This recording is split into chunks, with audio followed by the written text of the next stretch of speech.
tayong makakakwentuhan. Opo, isa po sang massage therapist. Tinutukoy po natin mga kapitbahay si Ma'am Felisa Isom ng Felisa Isom Therapeutic Massage and Spa. Magandang morning sa inyo, ma'am. Magandang morning mga kapitbahay. Ayan! Oho. Kamusta na ba kayo ngayong araw na ito? Kamusta yung gising nyo? Oo. Excited! Excited! Bakit excited? Kasi makakamit ko ang kapitbahay. Ayan! Good answer, good answer. Ayan. Siya nga pala, paano ba kayo natuto? Paano ba kayo naging massage therapist? Tama po ba yung tawag namin sa Yes inyo? po. Yes, sige po.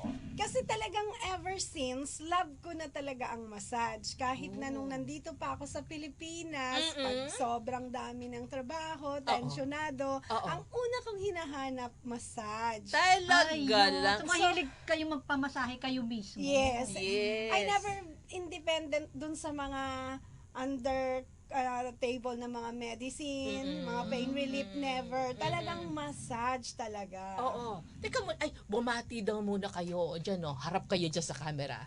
Oo. At batiin nyo yung mga nanonood sa atin ngayon. Hi! Hello mga kapitbahay! Ayan! Wave lang. Oo. Sabi nyo kanina, Ma'am Felisa, na nung nasa abroad, ibig sabihin, galing kayo sa US, is that it? Yes po. Ano pong ginawa nyo doon? Doon ba kayo nag-aral? Doon po ako nag-aral. Aba, ano bang kurso pagka ganun? Ang pinag-aralan ko, Advanced Massage Therapeutics. Oh. So, yun na yung mga tumutukoy, isang uri ng massage na tumutukoy sa mga pain ng mga tao. So, naka-base yung course ko doon. So, kaya nung nag-aral ako, medyo na-surprise ako, massage therapist ba talaga pinag-aaralan ko? Kasi may anatomy and physiology, may kasamang pathology, tapos merong kasamang injury assessment, yung mga carpal tunnel syndrome, mga ganun yung course ko. Tapos bago ako graduate, nag-massage ako ng 100% free lahat yun. Isama nyo na kami dito. 101, 2, 3, Requirement po yun. Requirements, kasi hahanapin mo yung mga taong may carpal tunnel, sila yung magpapatotoo doon sa ginawa mo para magkaroon ka ng clearance doon sa tinatawag na hands-on exam. Pero teka muna, actual. gano'ng katagal po yun, yung pag-aaral ninyo? 1 year. Matagal din. Sa din. Pero kung iisipin mo, Abay, sa in the span of 1 year, ganun nakarami yung matututunan mo. Oo. Diba? Pero Malawak. Ma'am Felisa, Opo. bakit nga ba sinasabi, siguro, ito karaniwan to, magpamasahe ka. Ba't ba kailangan magpamasahe? Ayan, isa yan sa dahilan kung bakit nagkaroon tayo dito sa Pilipinas ng Felisa Isom Therapeutic Massage and Ayun. Spa. Okay. Kasi gusto kong ma-educate yung tao na malaman nila na ang katawan ng tao parang sasakyan yan. Pag hindi mo ginasolinahan, hindi tatakbo yan. So, ganun din yung katawan natin. Every time na gumagawa tayo ng trabaho, paulit-ulit, nagtatight ang mga muscle kasi na-overuse natin si muscle. So, ang trabaho ni massage, i-open nila ang mga tight muscle. I-relax nila. I-relax ganun. nila. Pero teka, Ma'am Felisa, ito naman yung natin, kailangan natin magpamassage. Gaano kadalas? Kung isang busy person ka, napaka-perfect ng weekly. Kung kaya ng budget, why not weekly? Kasi after mong magpamassage, for sure, you're gonna work again. So, you're gonna use your muscle again. Like, sabi ko nga, car, di ba pag ginamit mo, mauubos ang gasolina, gagasolinahan mo na naman. So, exactly as that. So, dapat weekly. Pero kung hindi naman kaya ng budget ng mga Pilipino, at least twice a month. Or kung hindi pa rin kaya, pwedeng-pwede na yung once a month. Malaking tulong na yon para hindi magkaroon ng mga pain issue yung mga muscle. When is the best time na ikaw ay magpapamasahe? Gabi ba? Bago ka matulog sa gabi? Or is it okay sa morning? Or midday? Ano po? Sa akin naman, it doesn't matter. Okay lang na after mong magpamassage, tutulog ka na at magpapahinga. Basta, pagagising mo sa umaga, you hydrate yourself. Inom ka ng maraming tubig? O kasi what we do is, dinehydrate namin yung, kasi tight yung muscle. So, papalambutin namin siya, dinehydrate namin siyang mabuti. So, ang possible na mangyari kung hindi mo na-hydrate ng maayos yung muscle mo after massage, is magdi-dehydrate siya, magkaka-pain ka. So, para walang pain, para masarap. At ang kagandahan pa nun, pag nag-water therapy sila after massage, tuloy-tuloy ang pag-release ng muscle. So, parang tinutulungan nila kami. Ayun, oo. Pero totoo po ba yung mga sinasabi na after mo daw magpamassage, bawal kang maligo or bawal kang humawak ng tubig dahil mapapasmahan raw? Oo. Yung sa paghawak ng tubig, okay lang. Pero yung sa pagligo, siguro 4 hours. Nagulat ako. Wala nang makikipag-usap sa atin pag gano'n. Sorry, 4 hours. Oo, sige ba? Okay. 4 hours ang Kasi yung palilipasin. mga skin pores natin, nabuksan pati. Okay. Kasi pinaluwag nga yung muscle. So, after 4 hours, okay na. Oo. Ay, siya nga pala, napag-uusapan natin, Ma'am Felisa, yung pagligo, mas mainam ba pagka, bago ka pa magpamasahe, ay maligo ka muna? Mas recommended yun. Okay, oo. Yung halimbawang 4 hours pa lang palilipasin mo bago ka makaligo, siguro sa gabi. Para kasi after massage, Oo. matulog ka, kinabukasan, Ganun ang maligo. karaniwan, Sa So, totoo okay din lang. yun. May iba't ibang klase, ang masahe. Ano-ano ba ito? Yung sa amin, di ko nasasabihin yung sa Sige iba. po. Sa amin, sa Felisa Isom, Therapeutic Massage and Spa, meron kaming number 1, ang pinaka-pinopromote namin ngayon, is yung therapeutic massage. Okay. Ito yung uri ng massage na ina-address yung iba't ibang mga sore spot ng tao. From head to toe ito. Oo. Tapos meron din kaming stretta massage. Ito yung mga nagbabasketball, bowling, nagrarunning. Okay. Stretta massage is a combination of massage with stretch. Ayun. Okay. Kasi nagta-tight sobrang busy sila. So binubuksan muna lahat. So kinu-combine namin siya. Pag naramdaman namin na it needs, lalagyan namin. But when it don't need, hindi namin. So alternative yung stretta. Okay. Stretta. Okay. So, kumbaga parang in-exam nyo muna para malaman nyo kung kailangan ba o hindi. Yes. Hindi, kasi sa umpisa pa lang ng massage, kami yung massage spa na merong consultation first. Pero consultation, it's not about medicinal or something. It's a consultation para alam namin kung ano yung i-a-address sa kanila. Ayun. Oo.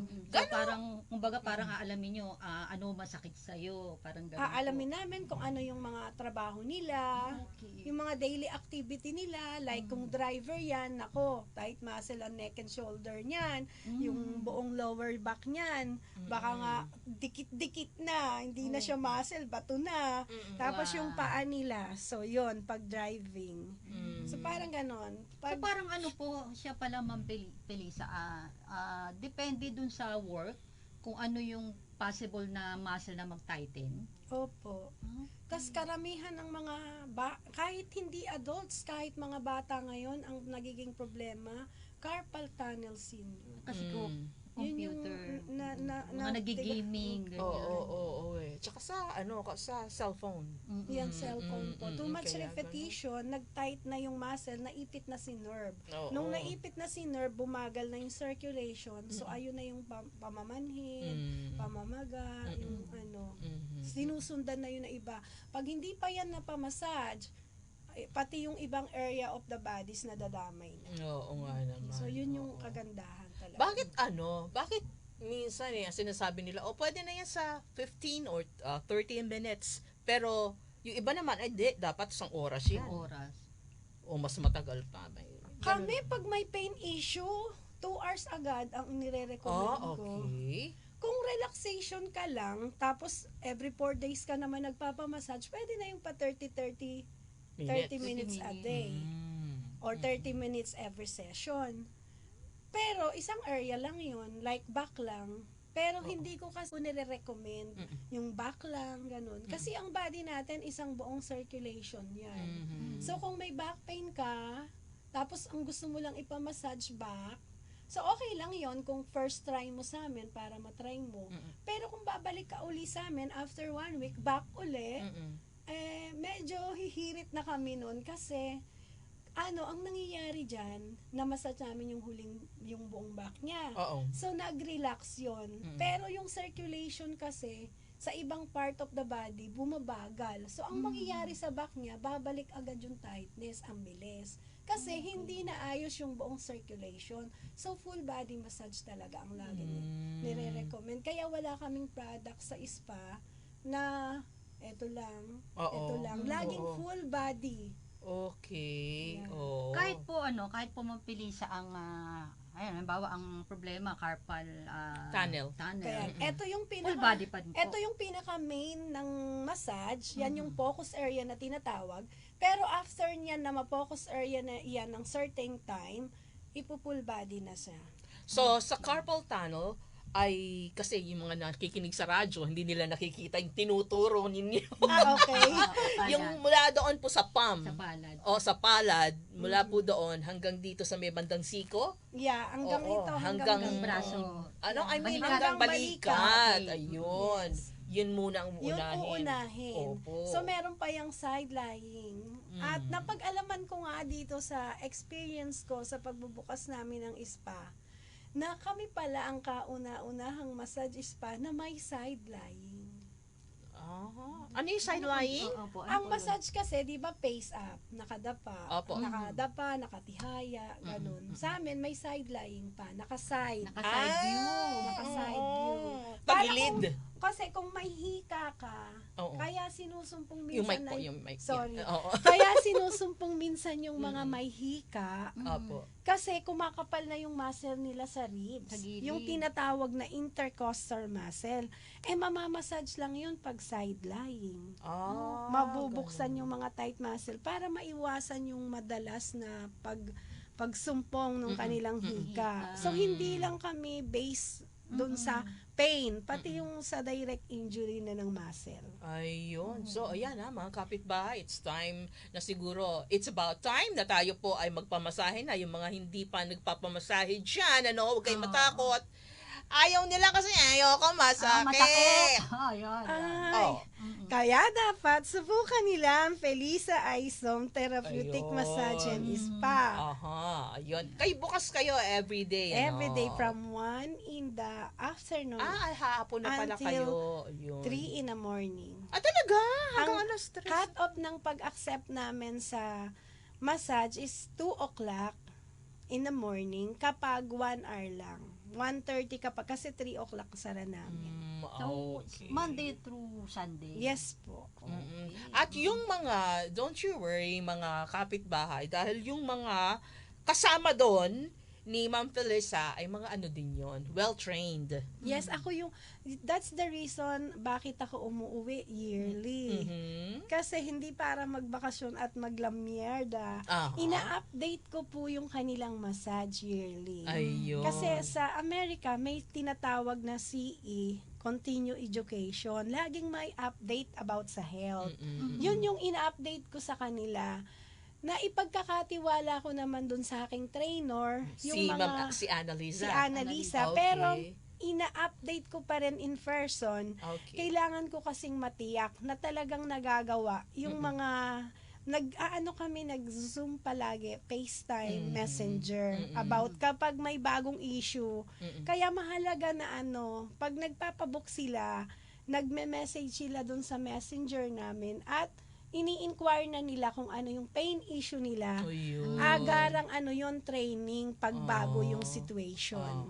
Okay. Ayan. At ganyan nila pinapahalagahan yung kanilang mga kliyente. Ano po? Yes po. Okay. So, may isa lang akong tanong Sige. kay Ma'am Felisa. Gaano ka bata yung pwedeng mag-start ng massage? Kahit po 1 year old, meron po kaming baby massage. Wow. Opo. Ako yung mga minamassage ko sa USA, I have 94 years old, I have 91 years old, and I have a lot of 80s. In-interview ko yun lahat sila. Nagsimula sila ng talagang regular massage monthly, once a month. from the time na 40 years old na sila, kaya umabot sila ng 94. Nakatulong yun. Wow! Nakatulong. Sabi ko, aabot Pamasahe. pala ako ng 94 kasi I love massage. Ayan. So, maraming salamat po, Ma'am Felisa, for your time and Thank for you. sharing, of course. Baka meron kayong gustong batiin, mga kasama nyo. Binabati ko po yung lahat ng aking team sa Felisa Isom Therapeutic Massage and Spa. Very cooperative sila sa lahat ng training. Tsaka love nila yung kanilang mga client when it comes to health. Tapos binabati ko rin po yung lahat ng aming mga members and guests sa Felisa Ayan. Isom Therapeutic Massage and Nagbibigay ba Spa. kayo ng discount dyan? Yes po. Oh, meron yes po. Lahat po ng, pag sinabing Radyo Agila, Ayan. meron na agad discount 100 pesos. Wow! O sige pag Thank pupunta you. kayo dyan, sabihin nyo agad. Password. Oo, Radyo Agila. Oo, Yay. lalo na pag kapitbahay. Ay, Kapit-bahay. thank you po! Maraming salamat, po. Ma'am Felisa Isom. Pupunta ang kapitbahay dyan. Babalik po